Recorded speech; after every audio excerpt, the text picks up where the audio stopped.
2022년 6월 13일 선목교회 큐티 방송입니다. 기도합니다. 고마우신 하나님, 또 한 주간을 시작하게 하시니 감사합니다.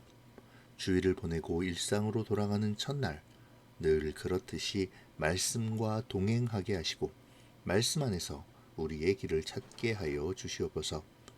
함께 하심을 감사드리며 예수님의 이름으로 기도합니다. 아멘. 오늘 묵상할 말씀은 창세기 49장 29절부터 5장 14절입니다. 그가 그들에게 명하여 이르되 내가 내 조상들에게로 돌아가리니 나를 햇사람 에브론의 밭에 있는 굴에 우리 선조와 함께 장사하라. 이 굴은 가나안 땅 마므레 앞 막벨라 밭에 있는 것이라. 아브라함이 햇사람 에브론에게서 밭과 함께 사서 그의 매장지를 삼았으므로 아브라함과 그의 아내 사라가 거기 장사되었고 이삭과 그의 아내 리브가도 거기 장사되었으며 나도 레아를 그곳에 장사하였노라. 이 밭과 거기 있는 굴은 햇사람에게서 산 것이니라. 야곱이 아들에게 명하기를 마치고 그 발을 침상에 모으고 숨을 거두니 그의 백성에게로 돌아갔더라. 요셉이 그의 아버지 얼굴에 굽으려 울며 입맞추고 그 수종 드는 의원에게 명하여 아버지의 몸을 향으로 처리하게 하매 의원이 이스라엘에게 그대로 하되 40일이 걸렸으니 향으로 처리하는 데는 이날 수가 걸림이며 애굽 사람들은 70일 동안 그를 위하여 곡하였더라. 곡하는 기한이 지남에 요셉이 바로의 궁에 말하여 이르되 내가 너희에게 은혜를 입었으면 원하건대 바로의 귀에 아뢰기를 우리 아버지가 나로 맹세하게 하여 이르되 내가 죽거든 가나안 땅에 내가 파놓은 묘실에 나를 장사하라 하였나니 나로 올라가서 아버지를 장사하게 하소서. 내가 다시 오리이다 하라 하였더니 바로가 이르되 그가 내게 시킨 맹세대로 올라가서 내 아버지를 장사하라. 요셉이 자기 아버지를 장사하러 올라가니 바로의 모든 신하와 바로 궁의 원로들과 애굽 땅의 모든 원로와 요셉의 온 집과 그의 형제들과 그의 아버지의 집이 그와 함께 올라가고 그들의 어린아이들과 양떼와 소떼만 고센 땅에 남겼으며 병거와 기병이 요셉을 따라 올라가니 그 때가 심히 컸더라. 그들이 요단강 건너편 아닷 타장 마당에 이르러 거기서 크게 울고 애통하며 요셉이 아버지를 위하여 7일 동안 애곡하였더니 그 땅 거민 가나안 백성들이 아닷 마당의 애통을 보고 이르되 이는 애굽 사람의 큰 애통이라 하였으므로 그 땅 이름을 아벨 미스라임이라 하였으니 곧 요단강 건너편이더라. 야곱의 아들들이 아버지가 그들에게 명령한 대로 그를 위해 따라 행하여 그를 가나안 땅으로 메어다가 마므레 앞 막벨라 밭 굴에 장사하였으니 이는 아브라함이 헷 족속 에브론에게 밭과 함께 사서 매장지를 삼은 곳이더라. 요셉이 아버지를 장사한 후에 자기 형제와 호상꾼과 함께 애굽으로 돌아왔더라. 아멘.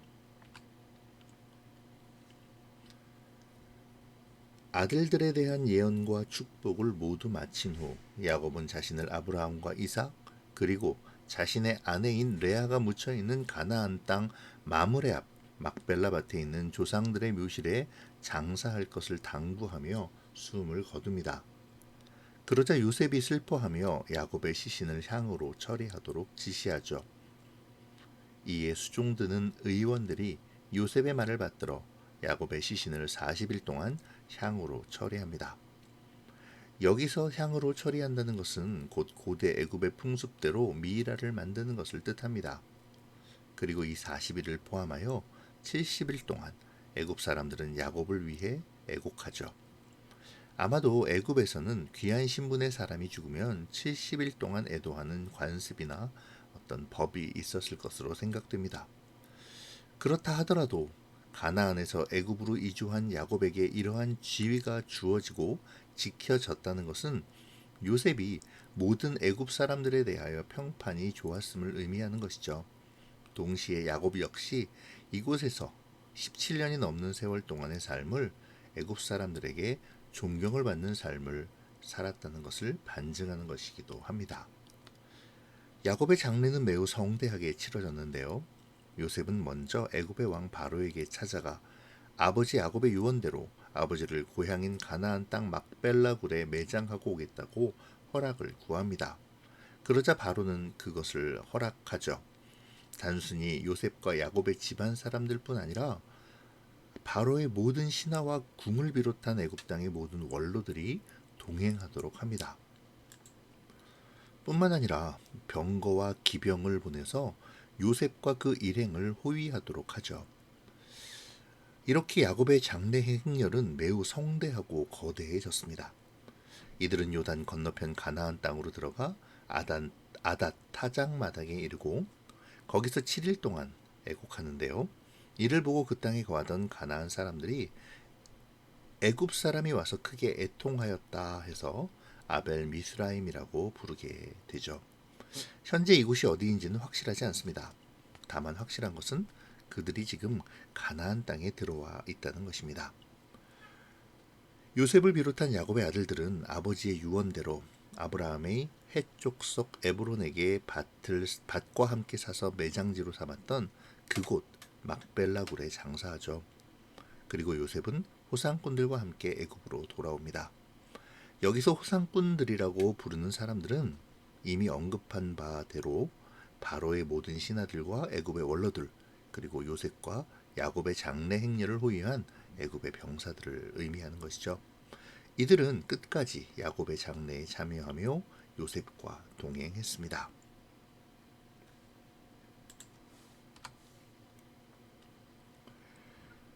야곱이 죽었습니다. 그러자 야곱의 집뿐 아니라 애굽의 모든 사람이 야곱을 위해 70일간이나 애곡하죠. 야곱의 삶을 돌아보면 그리 순탄하고 화려하며 행복한 삶을 살았다고만 할 수는 없습니다. 그는 많은 어려움을 겪었고 고생을 해야만 했죠. 잘못된 욕심으로 사랑하는 가족을 떠나 죽음의 위협 속에서 나그네와 같은 인생을 살아야만 했습니다. 뿐만 아니라 말년에는 기근으로 말미암아 하나님께서 약속하신 언약의 땅을 떠나 이방 나라에서 이방인으로서의 삶을 살아야 했죠. 물론 이곳에서 죽은 줄 알았던 요셉을 만나고 총리 대신이 되었던 요셉의 아버지로 많은 것을 누리고 살았겠지만 마음 한 구석에는 언제나 하나님과 맺은 언약의 땅, 할아버지와 아버지가 묻혀 있는 그곳을 그리워하는 마음이 있었을 것입니다. 그리고 언젠가 그 약속의 땅으로 돌아가야 한다는 확고한 마음이 자리 잡고 있었겠죠. 여튼 많은 고난을 겪은 야곱, 이방인의 땅에 와서 몸을 의탁하고 있는 야곱이지만 노년에 와서는 아들 요셉으로 인해 평안을 누렸을 뿐 아니라 이제 죽음 이후에는 가장 화려하고 성대한 장래의 대상자가 되었습니다. 귀족이나 왕족이 받는 예우를 받고 있는 것이죠. 최고의 예우와 최고의 존경을 받고 있습니다. 그의 이러한 예우와 존경은 그의 삶이 어떠했는지를 보여주는 바로미터이기도 하죠. 비록 그의 삶은 그가 바로에게 한 고백처럼 순탄하지 않은 나그네와 같은 삶이었을지는 모르지만 적어도 한 가지 확실한 것은 그가 하나님을 향한 마음을 가지고 살았다는 것입니다. 그의 삶은 하나님의 사랑과 축복을 갈망한 삶이었죠. 물론 인간적인 방법과 욕심을 품고 아버지와 형을 속인 적도 있었지만 그 모든 것이 하나님을 인정하며 하나님의 축복을 얻기 위함이었었죠. 그 축복을 얻고자 하는 동기가 불순했기에 하나님으로부터 많은 훈련을 받아야 했지만 결국 야곱은 하나님의 훈련을 모두 마치고 이렇게 존귀한 자가 되어 하나님께로 돌아가고 있습니다. 이러한 점은 요셉을 비롯한 야곱의 아들들에게 큰 교훈이 되었을 것입니다. 그들은 아버지의 삶을 옆에서 지켜보았고 본향을 사모하는 야곱의 마지막 모습과 유언을 그대로 순종하며 실행했습니다. 이러한 과정을 통해 그들 역시 돌아가야 할 곳, 비록 애굽이라는 세상에 살지만 자신들이 있어야 할 곳, 그곳이 있음을 확인하게 되었죠. 그들은 앞으로 본향을 사모하는 삶을 살아갈 것입니다. 돌아가야 할 약속을 소망하며 살겠죠. 그렇게 그곳에서 생육하고 번성하여 마침내 큰 민족을 이루고 다시 약속의 땅으로 돌아오게 될 것입니다. 말씀을 적용해 보죠. 야곱의 죽음과 장래를 보며 우리는 우리의 삶과 죽음을 생각해 보아야 합니다. 야곱의 죽음은 앞서 살펴본 바와 같이 자녀와 후손들에게 큰 교훈을 남겨주었죠. 바로 본향에 대한 확고한 소망과 믿음을 가르쳐 주었습니다.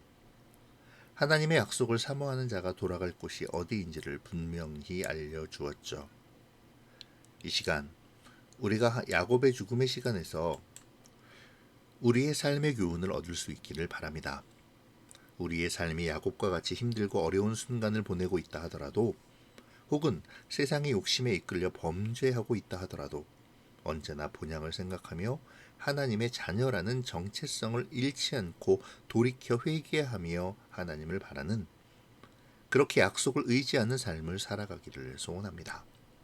그러할 때 온 애굽이 야곱을 존경하여 왕족의 예우를 다해 그를 애도하였듯이 우리의 삶을 보고 세상이 우리를 두려워하며 인정하게 될 것입니다.